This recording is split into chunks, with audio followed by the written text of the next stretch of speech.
नमस्ते दोस्तों, आपका स्वागत है मेरे इस चैनल पर। तो दोस्तों इस वीडियो में मैं जो एक बहुत बड़ा संदेह कन्फ्यूजन चल रहा है सभी अभ्यर्थियों के बीच में यूटेट को लेकर, उसके बारे में चर्चा करने जा रहा हूँ। पहले तो दोस्तों आप सभी लोग आजकल उत्तराखंड प्राथमिक शिक्षक भर्ती के फॉर्म भरने में व्यस्त होंगे। इसी बीच में जो 11-12 नवंबर को रिजल्ट आया है यूटेट का, इसने सभी लोगों में दुविधा उत्पन्न करती है। तो क्या ये इसको लगाना चाहिए या नहीं लगाना चाहिए, इस बात पर बात करेंगे। साथ में ये भी बात करेंगे कि अगर कहाँ से ऑथेंटिक चीज़ हमें कहाँ से पता चलेगी, क्या हम कर सकते हैं। तो दोस्तों उससे पहले दोस्तों आप चैनल को अवश्य सब्सक्राइब कर लें कोई भी लेटेस्ट अपडेट के लिए, और जो भी इसके रिगार्डिंग और मुझे ऑथेंटिक कुछ खबरें पता चलेगी उसको भी मैं तुरंत आपको इस चैनल के माध्यम से बताऊँगा। उससे पहले आपसे निवेदन है कि चैनल में आए होंगे तो प्लीज़ चैनल को लाइक सब्सक्राइब अवश्य कर लें। तो मैं आपसे पहले बताता हूँ कि जिस दिन ये रिजल्ट आया था उस दिन मैंने रामनगर में खुद कॉल किया था, आप मुझसे ट्रस्ट कर सकते हैं। और तो उनका जो मैम ने कॉल रिसीव किया था तो उनसे मैंने पूछा था कि मैम जो ये रिजल्ट आया है आज, क्या इसको हम जो वर्तमान में उत्तराखंड की प्राथमिक शिक्षक की भर्ती आई है, क्या इसमें हम इसको लगा सकते हैं। तो मैम का कहना था कि उसमें क्या लिखा हुआ है जो आपका नोटिफिकेशन आया है। तो मैंने कहा कि इसमें तो मैम लिखा है कि आप जब फॉर्म भर रहे हैं उस वक्त आपके पास उसका मूल प्रमाण पत्र होना चाहिए। तो मैम ने कहा कि जैसे रिजल्ट आ गया तो आपका समझ लो कि मूल बन गया है। मतलब यहाँ मतलब जो ये आपके मार्कशीट है, ये इनके जो नंबर हैं वो वास्तविक है, अवास्तविक बिल्कुल भी नहीं है। तो यही नंबर है, आप लगा सकते हैं। और एक आप 1.5 महीने के अंदर आपके पास 45-50 दिन के आपके पास सीधे आ भी जाएगा, और क्या कहते हैं डिजी लॉकर में भी आपके आ जाएगा। तो ये कहना था, उन्होंने कहा कि लगा सकते हैं। बाकी मुझे पता नहीं कि अब हो सकता है उन्होंने क्यों बोला, किस लिए बोला, हो सकता है उन्हें भी पूरी खबर ना हो। तो दोस्तों ऐसा ही मैं थोड़ा सा एक उदाहरण दे रहा हूँ कि जो यूटेट का पेपर हुआ था 2020 का, वो हुआ था आपका 2021 में। 2021 में पेपर होता है, ये पेपर मैंने खुद दिया हुआ था यूटेट का। तो इसमें जो मार्कशीट में जो दोस्तों आपकी जो डेट पड़ी हुई है, मेरी जिन्होंने दिया वो भी खुद देख लें। ये 2020 का पेपर हुआ है 2021 में, और मार्कशीट में डेट है 2020 की। यानी कि जो मार्कशीट आपकी आएगी 2026 में, उसमें डेट होगी कल की ना, यानी कि 12 आपकी जो डेट होगी मार्कशीट में वो होगी 12/11 जिस दिन भी आया था 12/11/2025। यानी कि मूल प्रमाण पत्र ये बताता है कि आपकी जो जो अंक था प्रमाण पत्र है वो 12/11/2020 को बन गया है। मैं मेरे पास खुद है, अगर चाहो तो मैं अपना भेज सकता हूँ। अगर आप नेट में सर्च करेंगे कि 2020 का पेपर कब हुआ था तो उसमें साफ साफ लिखा आया है कि 2000 उसमें कोरोना का समय था। 2020 का पेपर जो हुआ है 2021 में हुआ है दोस्तों।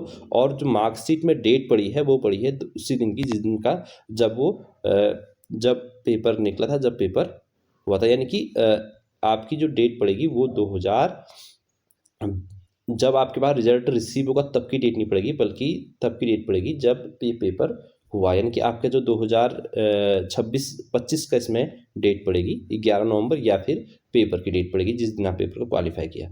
तो यानी कि इसका मतलब ये बताता है कि जो ये मूल प्रमाण पत्र है ये लगभग मूल प्रमाण पत्र है ये उसी दिन तैयार हो गया, ऐसा रामनगर कहना चाह रहा है। तो अब कन्फ्यूजन ये है कि अगर लगाएं इसको ना लगाएं।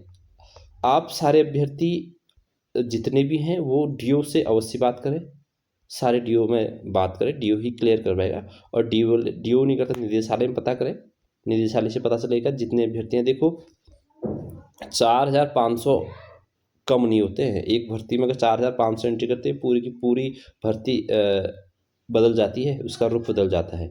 तो इसमें से 4500 में से 10% भी लोग भी अगर जागरूक हैं अपने, मैं बता रहा हूँ कि आप क्या कर सकते हैं। पहले तो मैंने बता दिया कि क्या हुआ और क्या आप लगा सकते हैं, ये मैं सब बता रहा हूँ आपको थोड़ी थोड़ी करके।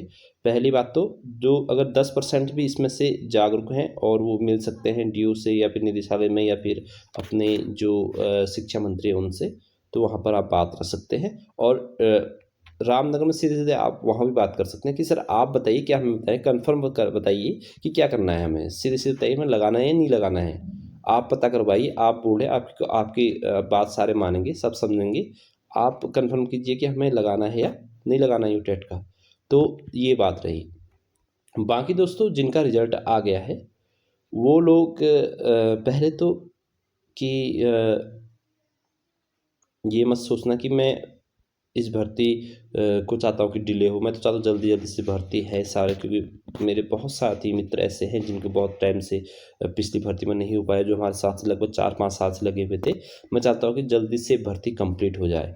लेकिन जो कुछ नए अभ्यर्थी जिनके मार्क्स बढ़े हैं, वो उनके जो लगातार मैसेज आ रहे हैं, वो कह रहे थे कि अब क्या करें सर, लगाना चाहिए नहीं लगाना। बहुत सारे ऐसे क्या कहते हैं अपने पास मैसेज आ रहे हैं। तो आप इसको क्या कर सकते हैं, मैंने पहले बता दिया। आप रामनगर पर थोड़ा सा प्रेशर बनाइए। सभी लोग कम से कम एक उनकी 500 कॉल्स उनके पास जाएंगी, तो वो खुद ही खुद फिर एक ऑथेंटिक आपको लेटर जारी कर सकते हैं, फिर ऑथेंटिक एक बात बता सकते हैं, या फिर वो निदेशालय में पता करना उनके लिए आसान है, वहाँ पता करना आसान है। वो बल्कि रिक्वेस्ट भी लगा सकते हैं कि एक कन्फर्म लेटर निकालिए सर, जो वर्तमान में टेट का रिजल्ट आता है उससे वो लगा सकते हैं या नहीं लगा सकते हैं। क्योंकि भ्रम तो वही फैला रहे हैं ना, क्योंकि मैंने कॉल किया, साथ में अन्य बहुत से लोगों ने कॉल किया। जब रामनगर बोर्ड में कॉल किया जा रहा है तो वो क्लियरली कह रहे हैं कि आप लगाओ इसको, तो भ्रम तो पैदा उत्पन्न होगा ही।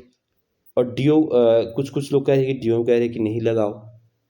तो ये है कि पहले तो आप जितने भी डीओ हैं सारी जगह पता कीजिए, अपने अपने ज़िले में सारे डीओ पता करिए, और रामनगर बोर्ड पर भी प्रेशर बनाइए कि वो एक ऑथेंटिक एक ऑफिशियल लेटर जारी करके बता दे कि इसे लगाना है या नहीं लगाना है।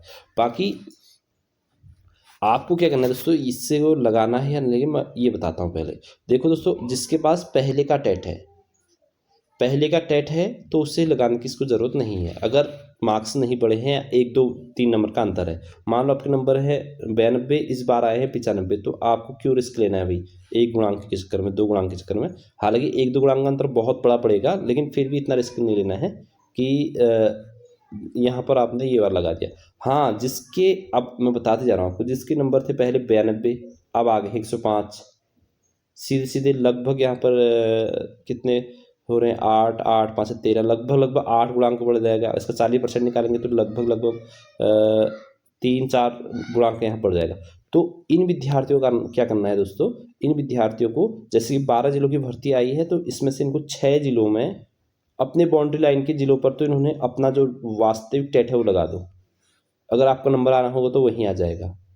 अगर आपको 4 या 5 जिलों में जो नंबर ज़्यादा बड़े हैं वो वाला लगा दो, जहाँ पर नंबर आपके बढ़ रखे हैं वो वाला गुणांक लगा लो, क्योंकि ये वाला मैटर सॉर्ट आउट हो जाएगा। आपके प्रतिवेदन जैसे आएगा उसमें पता चल जाएगा कि अगर डीओ और रामनगर आपको एग्जैक्ट एक ऑथेंटिक ऑफिशियल लेटर जारी करके या फिर एक ऑथेंटिक चीज़ नहीं बताता है, तो ये है आपका निवारण कि आप क्या करो, 6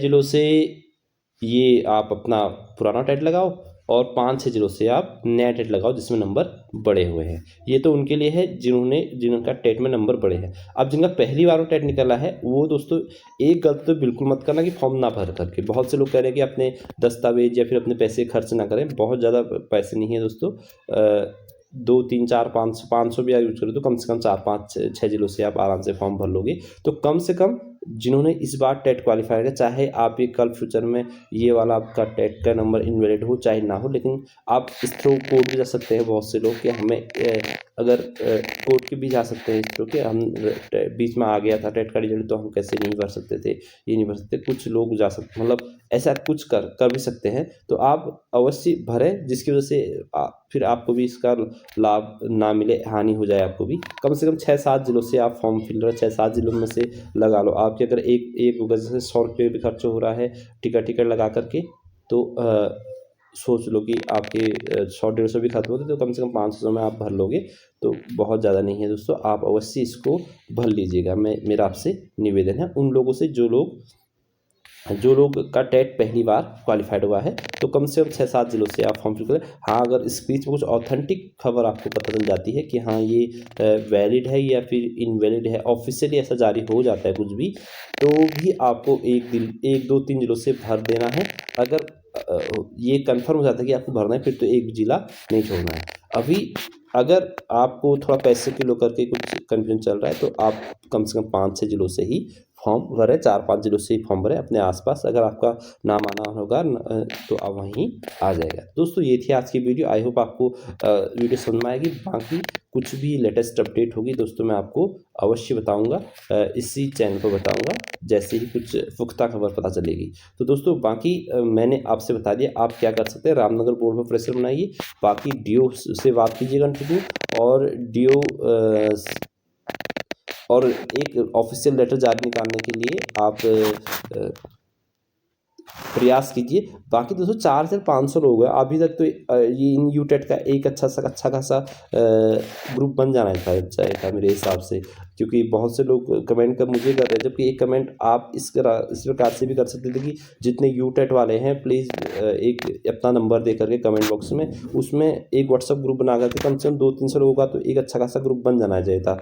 लेकिन पता नहीं इतने डिले कैसे हो रहे हैं लोग कि अभी तक कोई ऐसे नए अभ्यर्थियों का ग्रुप ही नहीं बनाए। तो बाकी यही दोस्तों, आप खुद जागरूक रहें और ऐसा आप कर सकते हैं। फिर मिलेंगे दोस्तों नेक्स्ट वीडियो के साथ। और एक बात मैं इस वीडियो में बताता हूँ कि जो विज्ञप्ति संख्या मेरी इसमें फॉर्म में लिखी हुई है चंपावत की, वो 2007 हो रही है, वहाँ पर 207 है। मैं इसमें करेक्शन कर रहा हूँ कि जो अगर इसमें देखता हूँ मैं कहाँ पर है पहले तो चंपावत की,